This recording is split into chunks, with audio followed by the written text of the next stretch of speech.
Every system that fails, whether we're talking about an AI model, a piece of software, a human mind, or an entire corporate institution, it fails in the exact same way. The fundamental mechanism of collapse? It doesn't change just because a system gets bigger or more complex. If you're a business leader, a risk manager, or an executive architecting the future of your organization, you're probably spending a massive amount of time, energy, and, let's face it, capital trying to prevent failure. You patch vulnerabilities, you optimize those metrics, hire consultants, build elaborate behavioral guardrails, you know the drill. But to truly insulate an organization against disruption, we have to recognize a universal truth across all complex systems. Systems don't fail just because of external pressures. They fail because they lose internal coherence. Literally, they stop being consistent with themselves. And the moment that happens, honestly, no amount of external correction is going to fix it permanently. You patch one failure and boom, another one immediately pops up in its place. Why? Because the structure itself is broken, not just the behavior. You're just treating symptoms with temporary band-aids. Section 1.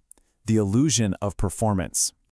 All right. Let's dive into this. There's a stark contrast we really need to look at. Think of an organization, maybe it's a competitor or a historical corporate giant, that performed incredibly well in a stable, predictable market, but then completely collapsed the absolute second a major disruption hit. We usually say, well, the market shock killed the company. But actually, scratch that, that's entirely the wrong diagnosis. A company that performs great in stability, only to break during disruption, was never actually resilient. It was merely functioning under ideal conditions. I really want to drive this point home because it challenges us to completely rethink how we view market shocks and organizational fragility.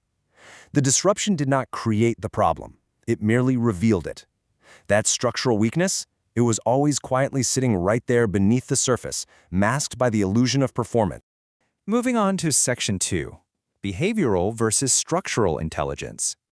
This distinction, which was developed by Hamza Abdullah on the Prime Architect channel, absolutely changes the game.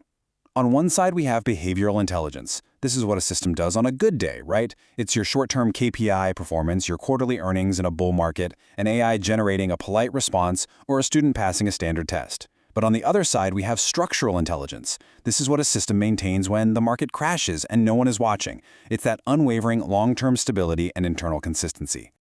Think about a student who just memorizes answers for an exam. Behaviorally, they perform flawlessly. Their behavioral output perfectly mimics actual intelligence, right up until a curveball exposes them. Structurally, they might be entirely incapable of reasoning from first principles when faced with novel conditions, and at that point, they require constant external management. So a system can be behaviorally impressive and structurally unintelligent at the exact same time. And that gap, that is exactly where the catastrophic failures live. Section 3. Defining structural intelligence. Anchoring this back to the Prime Architect framework, here is the formal definition. Structural intelligence is the measurable capacity of a system to maintain internal coherence and functional integrity across time, space, and context, without requiring disruptive intervention. Let's break down these critical clauses to truly grasp what we're talking about here. First, it's a measurable capacity. This isn't just some vague philosophical opinion or the latest management buzzword. It's a property that can be identified, tested, and deliberately designed. A system either has it or it doesn't. Second, it applies to any system: biological, mechanical, legal institutions, governments, corporations, you name it. Third, maintain internal coherence means the system stays internally consistent. Its internal states aren't silently warring with each other. And finally, the absolute most critical part, without requiring external correction. Listen, a system that only works when a manager is micromanaging every detail is not structurally intelligent. True structural intelligence persists under pressure. Which brings us to Section 4, the ultimate model. So, what is the ultimate structurally intelligent system known to us? Just think about it for a second.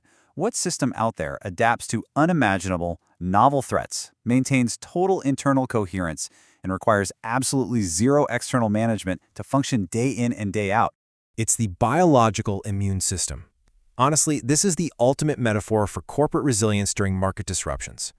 The crucial point here is how the immune system behaves architecturally. It maintains coherence across novel threats without requiring some external manual or a frantic crisis management meeting for every single new pathogen. It doesn't wait to be told what a new threat looks like. It already possesses inherent structural mechanisms for identifying what just doesn't belong. It survives because its internal coherence is built in by design, rather than being bolted on as an afterthought or a quick behavioral filter. It is inherently structurally intelligent. Section 5. Designing Corporate Resilience. Now, this structural criterion is universally applicable. While Prime Architect initially formulated this concept to solve AI hallucinations, where an AI produces contradictory facts because it has no internal mechanism to verify its own coherence, the exact same principle applies to your legal institutions and your corporate governance. It's a universal criterion that is urgently needed in organizations just as much as in software or human cognition. As business leaders, we have to stop optimizing purely for behavioral output.